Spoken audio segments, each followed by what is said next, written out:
It's tuned to yesterday, broadcasting programs from the golden age of radio. Welcome. I'm your host, Mark Lavonier. In this hour, science fiction. Later on, with a story from Isaac Asimov on X-1. But first, an episode of a relatively short-lived series on ABC called Captain Starr of Space. This first broadcast in 1953. From out of the future comes Captain Starr of Space!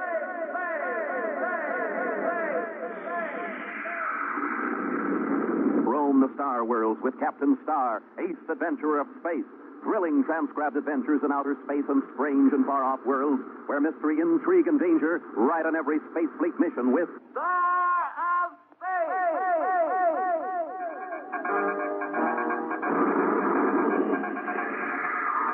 Nova City Space Station calling Captain Starr.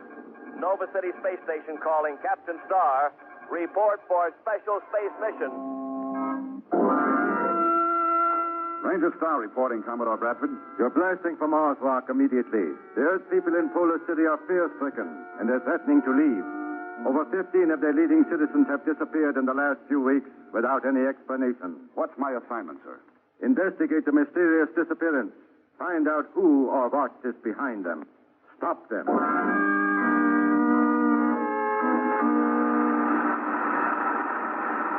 Shooting Star to Spaceport, Nova City, Earth.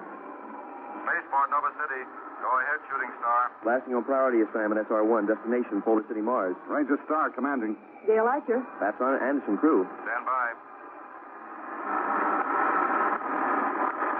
Okay, Rock, she's all yours. Pile building up. 10, 9, 8, 7, 6, 5, 4, 3, 2, 1. Really?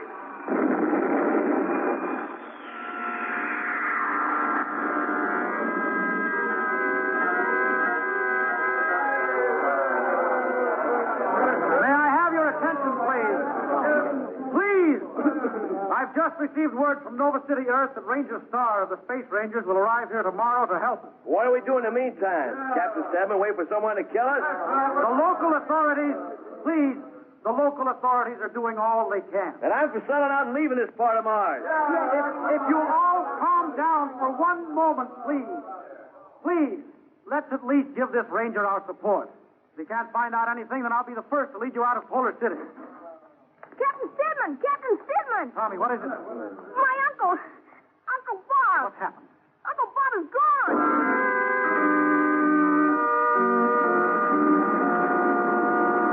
Shooting Star to Polar City, Mars Spaceport. We're in an established orbit waiting for assignment of landing berths.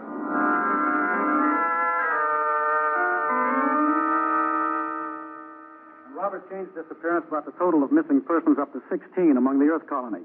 And they've all disappeared without any logical explanation. I see. But how can people disappear in thin air, Captain Stedman? I wish I could answer that, Flaps. I understand that Tommy was with his uncle when he disappeared. According to Tommy, yes. Is there any reason to doubt him? You know how young children are. They have vivid imaginations. Yes. Tommy was very broken up over his uncle's disappearance, wasn't he? I can understand why. Tommy's parents were killed by the Martians when the Earth people settled here. His uncle adopted him. Have you seen Tommy yet? No. Gail Archer, medical supervisor, member of our crew, is with him right now. We thought she could break the tension better. All I can suggest is that you listen to his story and draw your own conclusions. Oh, we intend to. Fantastic as it may sound, it could be true, I suppose. Most of the Earthmen here are farmers, aren't they? Yes. Polar City, as you know, is noted for its excellent farming area. This section being close to the polar cap makes it a perfect climate, not to mention the fact it provides us with the best land on the planet. Then it would be possible that the belt around the polar area could eventually make Earthmen on Mars self-sustaining as far as the food supply goes. Well, yes, eventually, but I don't see... What do you mean, Rock? Well, whoever controlled the food supply on Mars could control the people. Is that correct, Captain Stedman? I never thought of it, but yes, I guess you're right. Then someone or something is trying to scare the Earth people away from Polar City so they can take over the land. That's ridiculous. Oh, a hungry man will do anything for food, for his body, soul, or mind, Captain Stedman. Even kill. That is more medicine, is it, Miss Archer? No, this is something you'll really like, Tommy. Here. Go ahead. I promise you'll like it. What is it? Well, a special drink that all boys and girls like on Earth. It's a vitamin malt. Go ahead. It is good. Thanks a lot. I'm glad you like it. Tell me something about Ranger Starr. Oh, you like him. He's a space ranger, and, well, he's big and handsome and has a cute smile and a twinkle in his eyes. You like Rocky, don't you? Now, listen, young man, you're getting very personal. But you do like him, don't you? Well, certainly. I've been a member of his crew since the Space Fleet days. No, I mean, you really like him. Well, he is very nice, but now, listen, I think that you said that... How's the patient, Gail? Oh, he's just fine, Rocky. Boy, am I glad to see you. Oh? I was just asking her if you like... Tommy wanted to know when you were going to get here. Tommy, this is Ranger Starr. Rocky to you, Tommy. Hi, Rocky. Tommy's been asking a lot of questions. Well, that's the only way you'll ever learn, Tommy. Ask questions. And that's why I want to ask you some questions. I want to learn something. All right, sir. Well, the day that you were out with your Uncle Bob, tell me what happened. We went out to look over the land.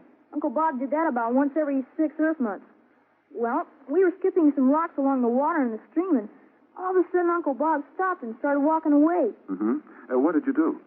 I followed him and kept asking him where he was going, but he wouldn't tell me. Well, what did he do? He hit me and knocked me down. I was so scared I ran back into town. Uncle Bob was nice to you, wasn't he, Tommy? Always. Well, then, don't blame him for what happened. He probably wasn't himself. Sounds like he was under some sort of hypnotic spell. Well, where'd he go? Why'd he leave me?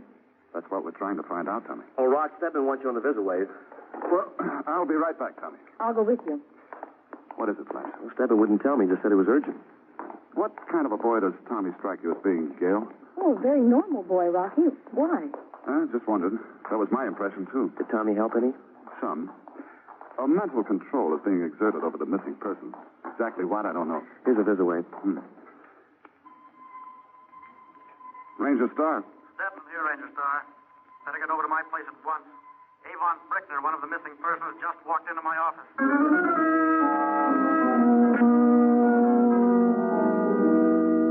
No, he walked in as if he'd never been missing. I asked him where he'd been. He just laughed. Did he say anything else? Claimed he's been up in the hills looking over his land and that there was no need for alarm. He got up to leave and then just passed out on the floor.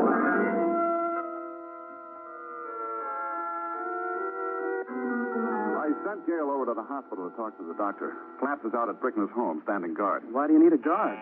Excuse me. Yes, Captain. Captain Stedman. This is Gail Archer. Tell Rocky that I've talked to Dr. Carson, that I'll meet him at the Brickner's home.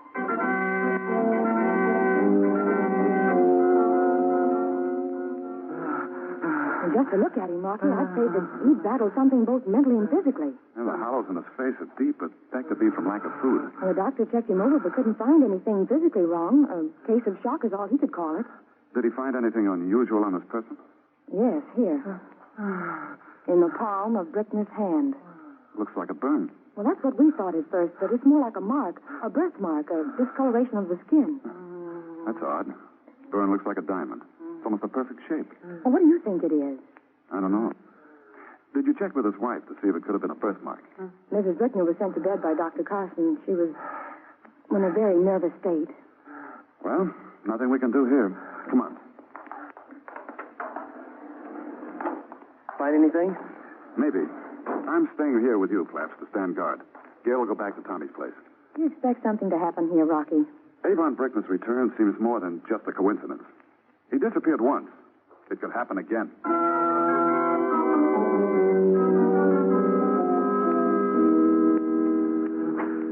What do you expect to find in the clothes closet?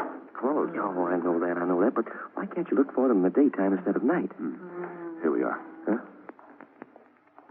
Well, they look like they've been in a cosmic storm. Brickner was wearing them when he walked into Stedman's office today. Oh. What? The jacket and trousers are stiff. Seems like they've been in some sort of liquid. Water? Well, it hasn't rained here in over an Earth week, and his boots are watermarked. Well, what about the stream that Tommy told you about? Well, it doesn't seem to be. Hey, Rock. Somebody's at the window. Get your flash beam out. When I signal, turn it on.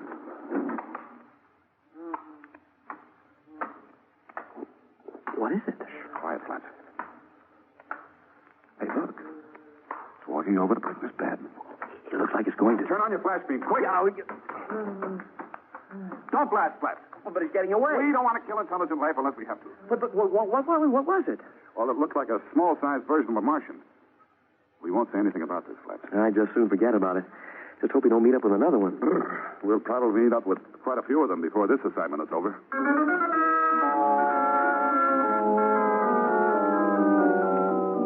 But going into that country is dangerous, Ranger Starr. Somewhere in the hills, there must be an answer to the mysterious disappearance of the Earthians here in the Polar City. If you've made up your mind, I guess I'll go with you. Oh, this is something that Flaps and myself will handle alone. Very well, if that's the way you want it. Well, Tommy, glad to see you up and around. He insisted on coming down to see you. Miss Archer said that you were going to look for my uncle. That's right, Tommy. I want to go, Rocky. Please let me. Well, I'd like to, but, well, it might be dangerous. Now, that isn't exactly the kind of a job for a young man like yourself to be doing. But maybe I can help find Uncle Bob and the other missing people. Oh, I'll bet you could. But you'll have to let Flaps and me go on this trip alone. They won't let me go, Tommy. Yeah, that's right. If I were a space ranger, I'd let me go along. I'll tell you what, Tommy. When you do grow up, I'll help you become a space ranger. You mean it, Rock? Honest? Honest. But to be a good space ranger, you have to make good marks in school and pass all your tests. Then we'd better run along, young man, and study. All right. But if you need any help, Rocky, you can count on me. Oh, I know we can. Be careful, Rocky. Oh, if anything should happen and you need us, use your communicator. Flaps and I'll have ours. I will. Come on, Tommy. Goodbye, Rocky. Flaps. Goodbye, Tommy. Your equipment's loaded on the sand sled. You'll be able to use the sled until you reach the foot of the hills. Then you'll have to walk. Thanks, Captain Stedman. You sure you won't change your mind about me coming along with you? You'll be more help here, keeping the Earthians happy. That's a big job in itself. Very well. Good luck to both of you. Flaps and I rode the sand sled as far as we could into the hills, then strapped the gear on our backs and started walking. It was wild country, just as Stedman said it was, and the going through the tangled undergrowth was slow. By night, we were only halfway up the hill, so we camped by a small stream. Having been faced with eating Flaps' cooking before, I came prepared. I brought along some highly concentrated food tablets, and while he was insulted, my stomach was very happy. Before bedding down, we lit a small campfire to keep away curious Martian desert cats, and then turned in for a night's rest.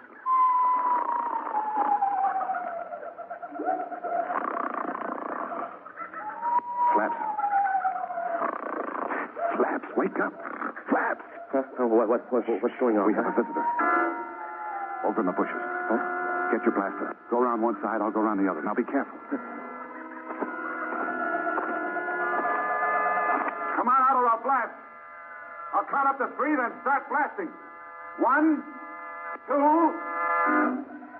Don't blast, Rocky. It's me. Hold it, Flaps. Hold it. I know I broke my promise, Rocky, but I just had to come along. But how did you get here? I hid in the back of your sand sled. Oh, why didn't we see you? When you stopped, I climbed out and then followed along behind. Jumping Jupiter. Tommy. Hello, Ranger Flap. Hi, kid. Do I have to go back, Rocky? Well, you can't go back tonight. Oh. We'll contact Gail on the communicator the first thing in the morning, and then we'll see if you can stay or not. Right now, say your prayers and get some sleep.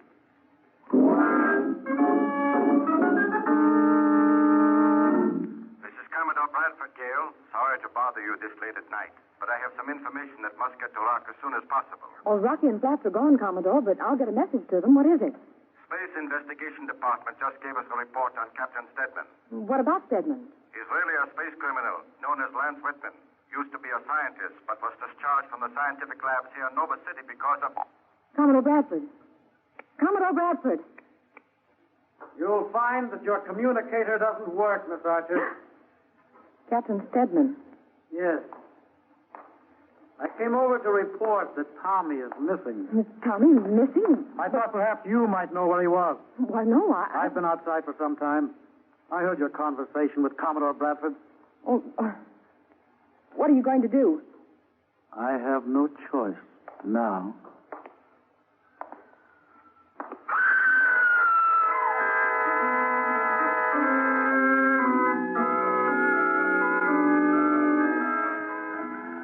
Well, how do you feel after a good breakfast, Tommy? Fine, Rocky. Yeah. Nothing like a good breakfast to give you a good start in the day. You remember that. I will. I don't understand it, Rock. Understand what, Flash? Well, my communicator doesn't work. Tried everything. Well, then use mine. I did. It doesn't work either. Well, they were both checked before we left Stedman. Yeah, well, whoever checked them to be sure they wouldn't work. Flaps took one of the communicators apart and found the microtube missing. Now we were out of communication with Gale and had no way of knowing what was going on in Polar City. Get the gear together, Flaps. We're going back to Polar City now. Right. Rocky! Rocky, help! I spun around fast in the direction of Tommy's frantic voice and started running to help him. Down by the edge of the stream, I saw one of the funny Martian men Flaps and I had seen before. He had Tommy in his arms. I grabbed him and spun him around. He might have been small, but he was fast and strong. I was on the ground now with the Martian on top of me. His hands were around my throat, and I was struggling to break his grip. Hey, what in the universe happened? He grabbed Tommy and was running away. Well, that's the same kind of creature we saw at Brickner's house. Yeah, I told you. We'd be seeing a lot more. Well, where's Tommy? He was just here a few seconds ago. He's not here now. Tommy! Tommy! There he is, Rock. Look, he's walking down the middle of the stream. Tommy! Just a minute! Great thing in the universe. Look at him. He's way out of this world. Don't touch him, Flash. Well, shouldn't we do something? Tommy's all right, I'm sure, but in some sort of a trance. Oh, what's he holding in his hand? Looks like a necklace or a charm. Hey, I remember now. That native had something around his neck. I was on the ground and suddenly I felt weak and... That's it, Flint. The necklace had a purple ornament on it. That's the piece that hypnotizes victims, and through it, a mental power controls them. Well, what do we do about Tommy? Follow him.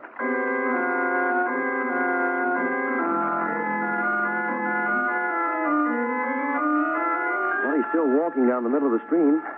Can't we do something to break the hypnotic spell? I don't know what effect it might have on him. The mental force is leading him someplace. We'll have a better chance if we can find out exactly what the control is. Then, once it's broken forever. Hey, look, Rock. He's walking out of the stream now. And toward that big jagged rock over there. There's nothing there. As far as we know now. Let's move a little faster so we can catch up with him, and then we'll stay right behind him. Tommy walked closer and closer toward the rock. We moved up close behind him so that we could protect him against any danger. When he reached the rock, he stopped, and suddenly the rock separated and swung open. Jumping Jupiter. It's opening up. We're going to follow him in. Now, act just the way he does, in a trance. And whoever's behind the rock slab will think we're one of the captives. Yeah, you hope. I'm hoping real hard. Now we found ourselves in a huge cave. The rock slab swung shut. We followed Tommy down the cave that was lit with purple torches on each side. Ahead of us, there was a big open area with 20 or more of the native Martians, like the one we had fought with earlier, standing around a large open pool. Tommy walked right into their midst and stopped. What do you make of it, Rock? Looks like some sort of ancient sacrifice ritual. Well, they're all just standing around the pool. Why don't they do something? Well, maybe they... You are now facing the pool of life, Tommy Kane. And you will soon be one of us. Me and my big mouth. Don't ask any questions now, Flash. Just do what I say. Get your blaster ready. When I holler, start running toward that pool and firing into it. I don't understand. I'll explain later. We haven't much time. Now, wait here until I holler for you. Right. Whoever you are, don't try to stop me from taking this boy out of here. If you do, I'll blast your pool of life into eternity. I've been expecting you, Ranger Starr. Listen, you heard me. I'm taking this boy out of here. I say you won't. I don't think you will at all. Look up there. Hey, Rock.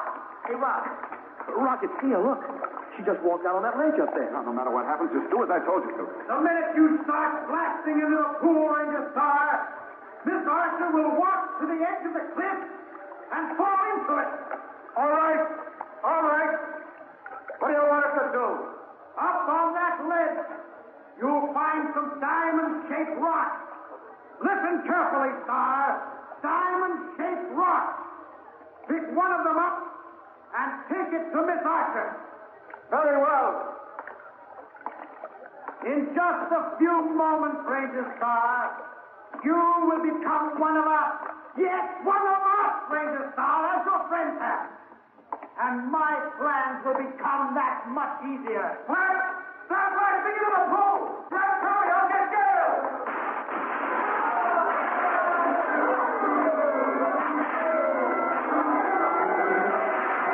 Let's go, Flash, before the place stays there. No! No! You can't destroy my work!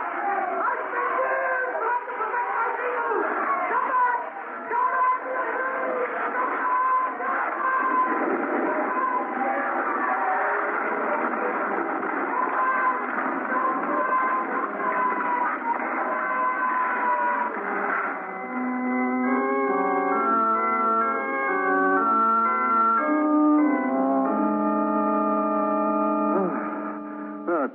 myself are deeply indebted to you, Ranger Starr. We sure are, Rocky. Thanks an awful lot for saving my Uncle Bob. Remember what I told you, Tommy. Study real hard, and when you grow up, I'll see to it that you're a space ranger. That'll be repayment enough for me. The shooting star ready to blast, Rock. Okay, we're coming. Come on, Gail. Goodbye, Tommy.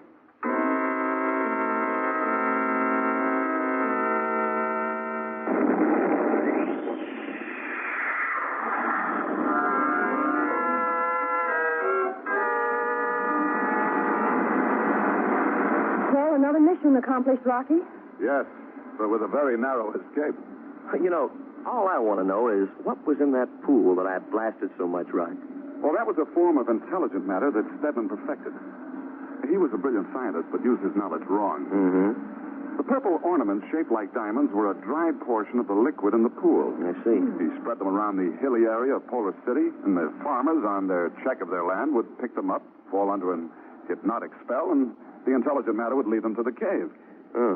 Well, what did he do with the people? Well, only a scientist could explain it, Flaps, but... Well, I'd imagine they were used in some way to feed the pool of intelligence. Well, I'm glad we got rid of the thing. Well, Stedman told me that he planned to rule the universe someday through the pool of intelligence. Well, how's that deal? Well, first, he had to scare the farmers away. Which he was doing a nice job of. And then, through the food supply, he could control Mars. Yeah, but what about the rest of the universe? Well, he'd use his purple ornaments to attract certain powers to Mars. And then, through his control, it would have been an easy matter to use the powers as he wished. Brad, what are you tapping your head for? I'm just checking to see if I still have all my brains.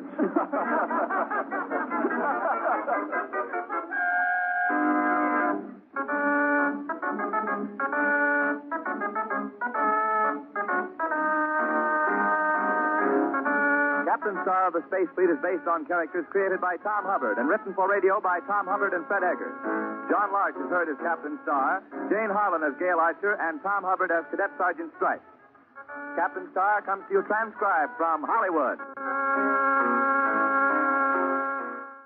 Captain Starr of Space on Tuned to Yesterday, an ABC broadcast, heard in 1953.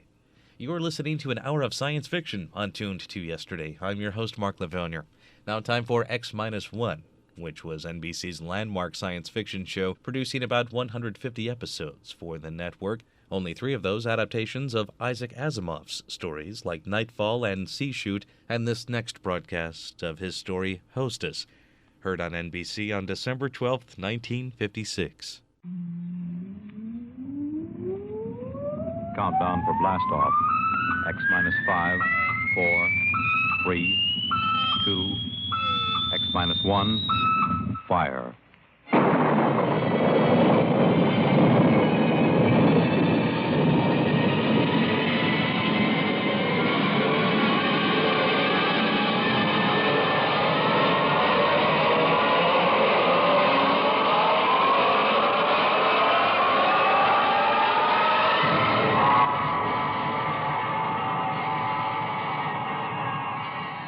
From the far horizons of the unknown come tales of new dimensions in time and space. These are stories of the future, adventures in which you'll live in a million, could be years, on 1,000 maybe worlds. The National Broadcasting Company, in cooperation with Galaxy Science Fiction Magazine, presents X minus 1.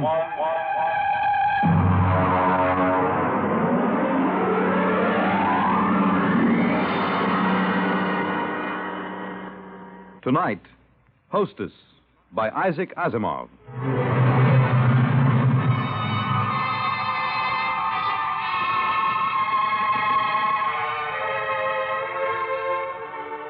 I was so happy about it when I came home, almost triumphant. I dashed in the front door, peeled off my gloves, threw my hat on the side table, and tossed my coat over the back of a chair. Well, you missed supper. Drake, we're going to have him here. Who here? What are you talking about? The doctor from Hawkins Planet. Didn't you realize that was what today's conference was about? When you say the doctor from Hawkins Planet, do you mean the Hawkins site you've got at the Institute? Well, of course. Who else could I possibly mean? May I ask what the devil you mean by saying we'll have him here? Darling, the Hawkins site would like to stay at a private house somewhere where he won't be bothered with official ceremony, where he'll be able to proceed more according to his own likes and dislikes. I find it quite understandable.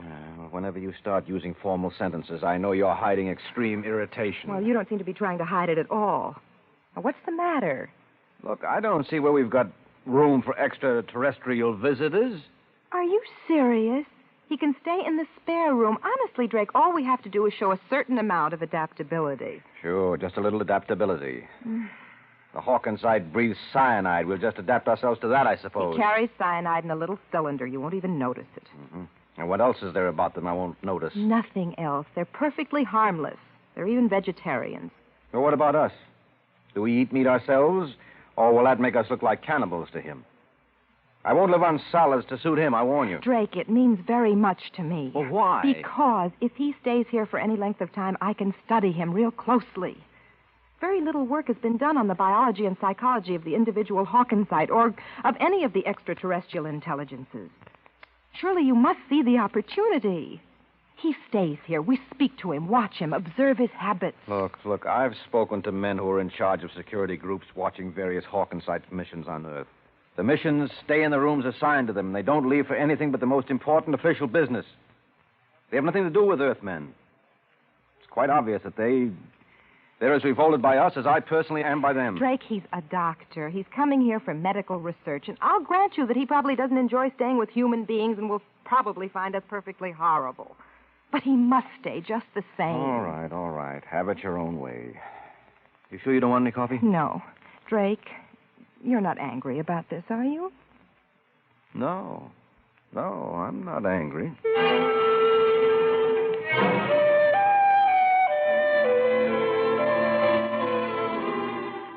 Most of my friends had been surprised when I married Drake because they couldn't understand my marrying a policeman. I explained he wasn't simply a policeman. He was a member of the World Security Board, but most of the staff at the Institute thought it rather odd that I hadn't married a biologist or at least an anthropologist, even a chemist, but certainly not a policeman. I was waiting for Drake with some apprehension that evening as I sat in the living room. Hark Tolan, the Hawkinside, was standing quietly in the middle of the room. He was not sitting since he was not anatomically constructed to sit. He stood on two sets of limbs placed close together, while a third pair, entirely different in their construction, were suspended from a region that would have been the upper chest in the human being. His skin was hard, glistening, and ridged, and his face wore a distant resemblance to something alienly bovine. Mrs. Smollett, you must forgive my English. The construction of my mouth, combined with the absence of incisors and canine teeth, is an obstacle to clear speech. I think you speak very well. Thank you. My husband will be home soon, and then we'll eat. Your husband? Well, Husband? Yes, you know. Mr. Smollett. A male. Of course. You must forgive me, Mrs. Smollett. Perhaps the greatest source of confusion among the 5 known races of the galaxy lies in the differences among them in regard to their sex life and the social institutions that grow around it. I understand that. The concept of husband and wife, for instance, exists only on Earth. I can achieve a sort of intellectual understanding of what that means, never an emotional one. Dr. Tolan, I've consulted the Institute in preparing a menu, and I trust you'll find nothing in it that will upset you. Drake? Drake, is that you? Yeah. I'm in the living room, dear. I suppose he's all delivered, complete. Drake, this is Dr. Hark Tolan of Hawkins Planet. Dr. Tolan, my husband. Good evening, Dr. Tolan. Mr. Smollett? Would you care for a drink? I'm not particularly thirsty.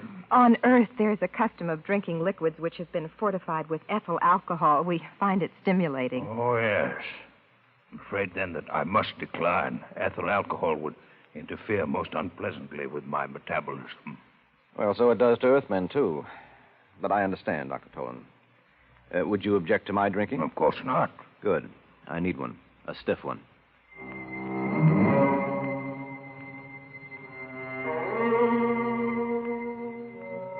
He stood at the table. I tried not to look at him as he ate. His wide, lipless mouth split his face alarmingly as he ingested food, and in chewing, his large jaws moved from side to side. There was evidence of his ungulate ancestry. I found myself wondering whether he would chew his cud later, and then I was afraid that Drake would get the same idea and leave the table in disgust. But he was taking everything quite calmly. I imagine, Dr. Tolan, that the cylinder at your side holds cyanide, hmm? Quite so. Pure cyanide? I hope you're not considering possible danger. I know the gas is highly poisonous to you, and I do not need a great deal. None of it emerges, except when I actually suck at the tube, which is fixed at the corner of my mouth. I see.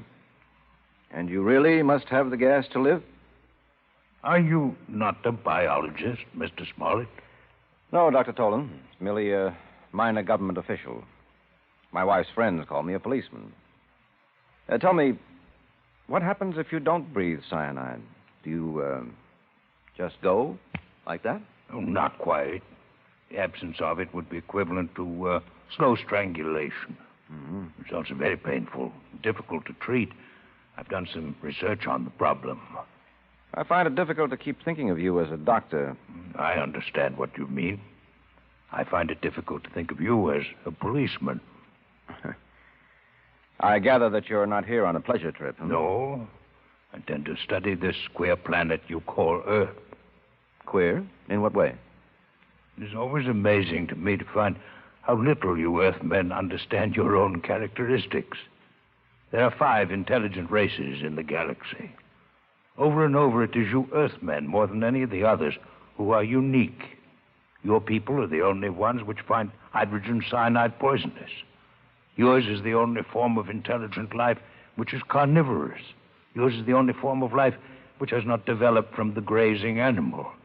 And most interesting of all, yours is the only form of intelligent life known which stops growing upon reaching maturity. Well, you don't look very large, Dr. Tolan. I should say that you're an inch taller than I, which would make you 6'2". Are you young, or are you just small on Hawkins' planet? Neither. We grow at a diminishing rate with the years, so that at my age it would take 15 years to grow an additional inch. But we never entirely stop. And, of course, as a consequence, we never entirely die. Did you hear that, Rose? I never knew that before. You mean people on Hawkins' planet are immortal? No people are truly immortal. Few of us live more than several centuries of your time. Still, it is unpleasant to think that death may come involuntarily. It is something which to us is extremely horrible. Oh, we're quite used to it. You Earthmen live with the thought. We do not. This is why we are disturbed to find that the incidence of inhibition death has been increasing in recent years. Well, what is this inhibition death? A pathological cessation of growth. It's a wasting disease, a tragic one, and absolutely incurable. It is fatal within a year. What causes it? Mr. Smollett, we know nothing about the cause of the disease. Well, then why did you come to Earth to study it? Because, again, Earthmen are unique. They are the only intelligent beings who are immune. The inhibition death affects all other races, while Earthmen are immune. Somewhere in the biochemistry of the Earthite, there is the secret of that immunity. How interesting it would be to find it. Well, now, look here. You can't say that Earthmen are immune. From where I sit, it looks as if the incidence is 100%. All Earthmen stop growing, and all Earthmen die. We've all got the inhibition death. Earthmen live up to 70 years after the cessation of growth. That is not death as we know it. Your equivalent disease is rather one of unrestrained growth. Cancer, you call it.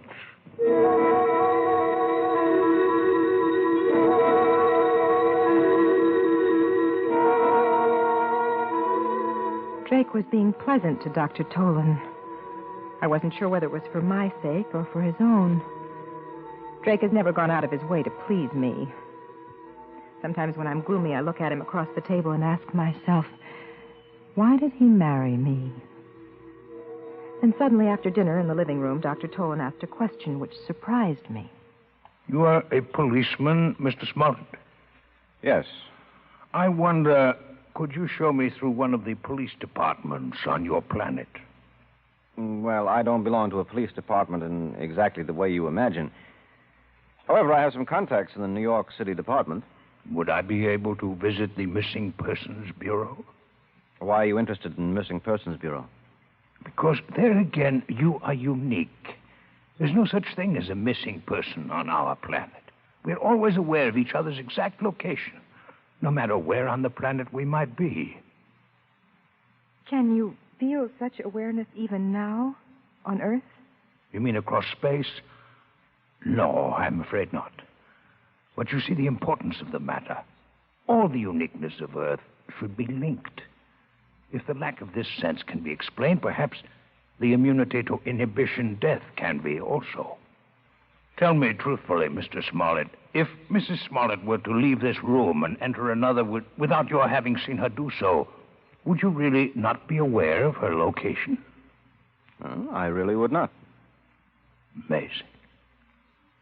Please do not be offended by the fact that I find it revolting as well.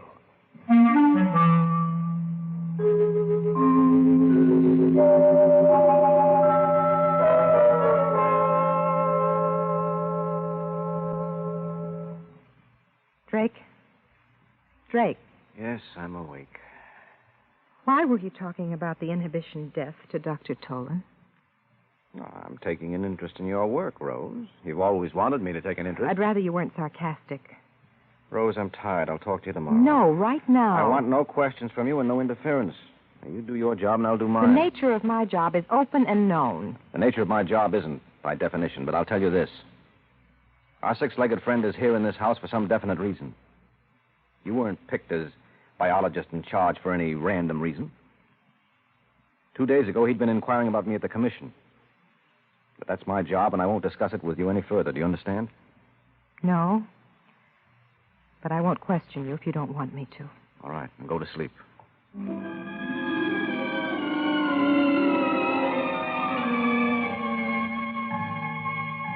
I lay stiffly on my back, and the minutes passed and the quarter hours. I was trying to fit the pieces together. One picture remained clear in my mind. It hovered over me mockingly. At the end of the evening, the Hawkinsite had turned to me just before he left the room. Good night, Mrs. Smollett. You're a most charming hostess. I wanted to giggle then. How could he call me a charming hostess? To him, I must have been a horror, a monstrosity with too few limbs and too narrow a face. But then I saw Drake. He turned white. For one instant, his eyes had burned with something that looked like terror. I'd never before known Drake to show fear of anything. And the picture of that instant of pure panic remained with me until all my thoughts finally sagged into the oblivion of sleep. I remember one question that nagged at me through the haze. Why did he marry me?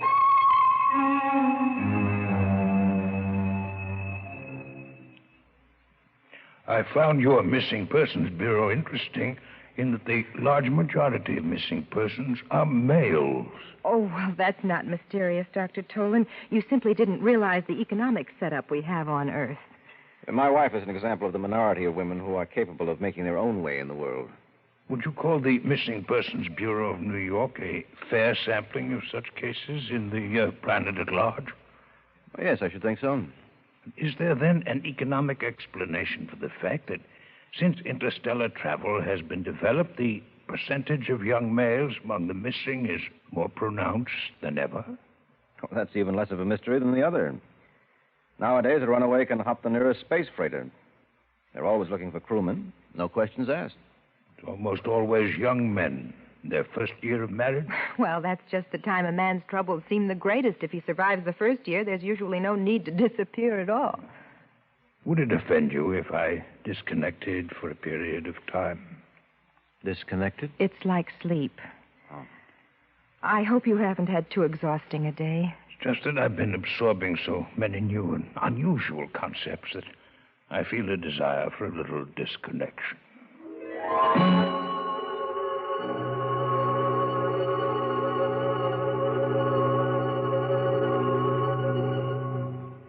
Drake, we've been sitting here for 10 minutes. Aren't you going to speak to me? About what? Last night you said you'd speak to me tomorrow. Well, I'm ready now. I thought it was agreed that you wouldn't question me about my business in this matter. I think it's too late for that. I know too much about your business by now. What? What do you mean? Drake, let go of my arm. What are you talking about? Dr. Tolan thinks that Earth is spreading the inhibition death purposely. That's it, isn't it? Where did you get that idea? It's true, isn't it? I want to know exactly why you say that. Don't play games with me, Rose. This is for keeps. Why don't you ask Dr. Tolan? He's an outstanding worker in the field. I looked over his papers this afternoon. And what are his theories about the origin of the disease? Try to remember, Rose. I think he blames Earth, but I think he admits they know nothing about how the disease is spread. Well, I'll find out about this right now. Drake, what are you going to do? What's that? It's my gun. I'm going to ask him a few questions.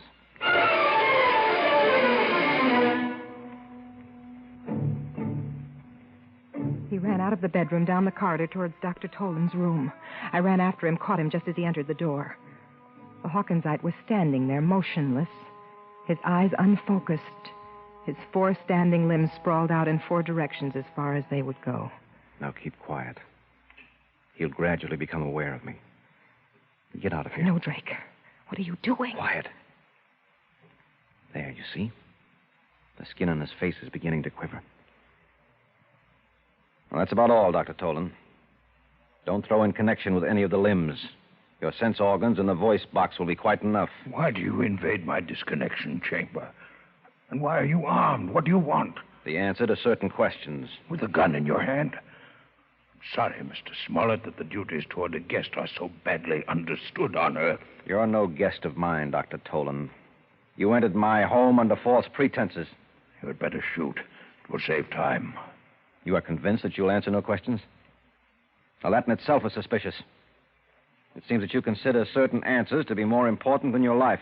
I consider the principle of courtesy to be very important. You, as an Earthman, may not understand. Perhaps not. But I can understand one thing. Your cyanide cylinder. Suppose I... Pull it out of your mouth. Rose, hold your breath until I close the valve. There. All right, Tolan. You realize what will happen to you if you don't answer the questions I'm going to ask you. Cyanide lack.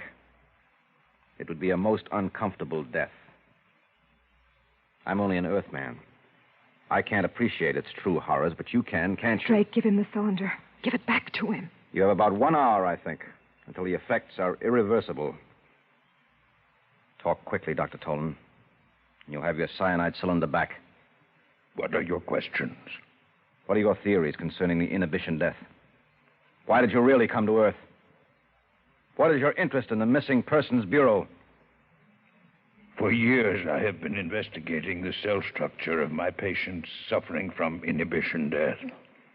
I've been forced to use the utmost secrecy, since the methods I used were frowned on by my people. Your society would have similar feelings against human vivisection, for instance. For this reason, I could not present the results I obtained to my fellow physicians until I had verified my theories here on Earth. And what are they? The inhibition death is entirely a disease of the mind. You mean it's psychosomatic? No, Miss Smollett, it is not psychosomatic. It is a true disease of the mind, a mental infection. My patients had double minds. Beyond and beneath the one that obviously belonged to them, there was evidence of another one, an alien mind. In short, there are not only 5 intelligences in the galaxy, but 6. And the 6th is parasitic. This is impossible. You must be mistaken, Dr. Tolan. No, I'm not mistaken. One can imagine such a parasite through the course of millions of years, perhaps losing all portions of its physical being. It will become nothing but pure mind, living in some mental fashion we cannot conceive of on the minds of others, particularly on the minds of Earthmen. Why particularly Earthmen? Have you not surmised that the 6th intelligence is a native of Earth? Mankind from the beginning has lived with it, has adapted to it, is unconscious of it. It is why the higher species of terrestrial animals, including man, do not grow after maturity and eventually die. And it is what is called natural death. It is the result of this universal parasitic infestation. where Earthmen could survive the infection for decades with little harm. We others die a quick death within a year. Give me back my cylinder. You have your answer. What about the Missing Persons Bureau? Drake, look at his eyes. Give it back to him. As we are not well adapted to the intelligence that infests man, neither is it well adapted to us. It can live on us, but it cannot reproduce. With ourselves alone as the source of its life. The inhibition death is therefore not directly contagious among our people. What are you implying, Dr. Tolan? The Earthman remains the prime host for the parasite, and an Earthman may infect one of us if he remains among us. But the parasite, once it is located in an intelligence of the outer worlds, must somehow return to an Earthman if it expects to reproduce. We are infected and reinfected as the parasites return to Earth and come back to us via the mind of Earthmen who travel through space. And the missing persons? Are the intermediate hosts. The masculine terrestrial mind seems better suited for their purpose. But once reproduction has been taken care of, the infested male leaves by spaceship for the outer worlds. He disappears. But this is impossible. What you say implies that the parasite mind can control the actions of its host.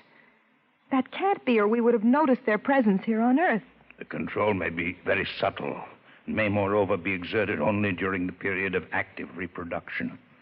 I simply point to your Missing Persons Bureau. Why do the young men disappear?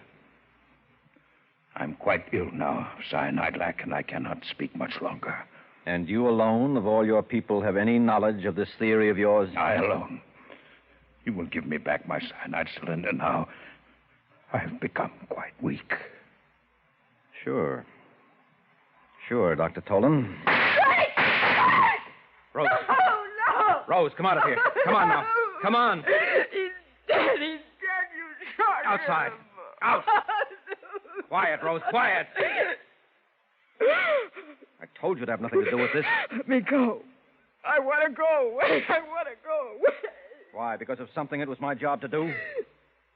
You heard what that creature was saying? You suppose I could allow him to return to his world and spread those lies? They'd believe him. What do you think would happen then? They would have to kill us all to stop that disease. What he said wasn't a lie. It was true. Oh, come on. Now you're hysterical. You need sleep. I know what he said was true because the Security Commission knows all about the same theory and knows it's true. Why do you say a thing like that? Because you let it slip yourself. Now sit down. Sit down. Well, so I gave myself away, did I? When? You turned white when Hark Tolan referred to me as a charming hostess.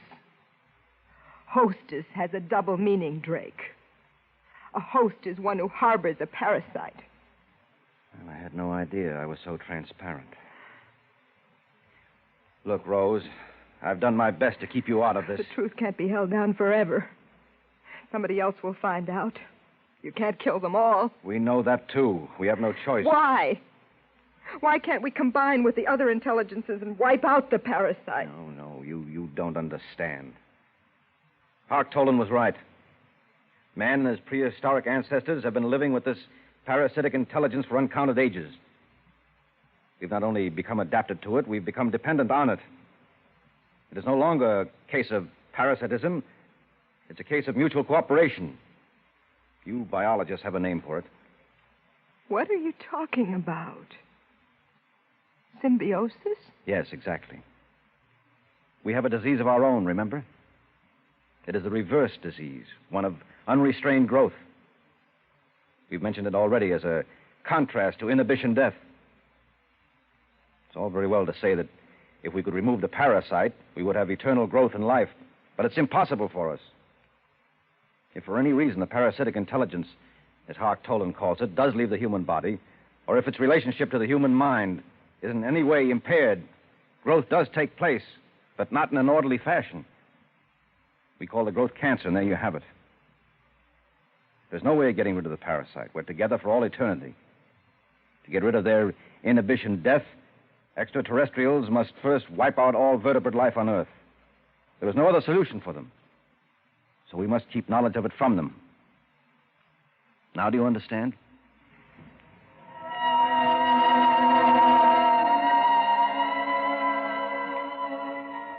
He got the body out of the apartment.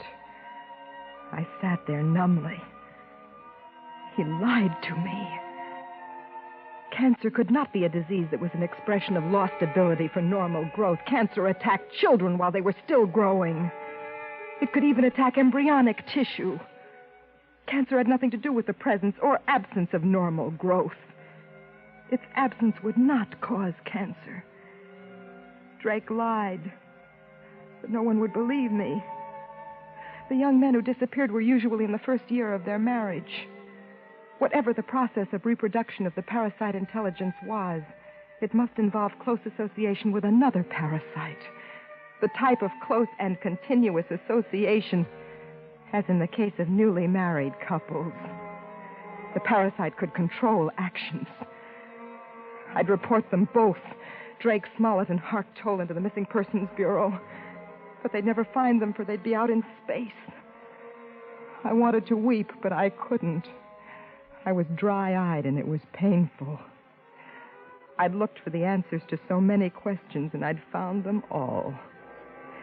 I even found the answer to the question I thought had no bearing on the subject. I finally learned why Drake had married me. You have just heard X-1, presented by the National Broadcasting Company in cooperation with Galaxy Science Fiction Magazine.